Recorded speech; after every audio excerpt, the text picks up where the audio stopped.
潛行香港系列。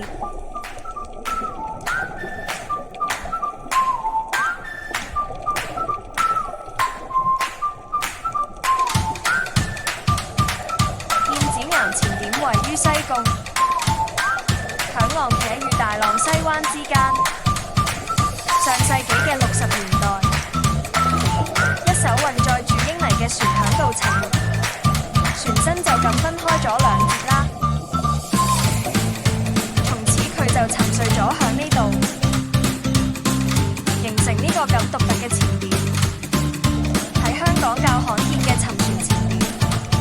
呢度水深由6至7米起，最深處大約有12米左右。我好想知道英泥包嘅數目有幾多呢？可能接近100幾，甚至乎係數百個。今日上嚟燕子岩潛水就要睇風浪啦，好彩嘅話遇上微風，海流唔算大嘅話，就會好似我哋咁成功打卡。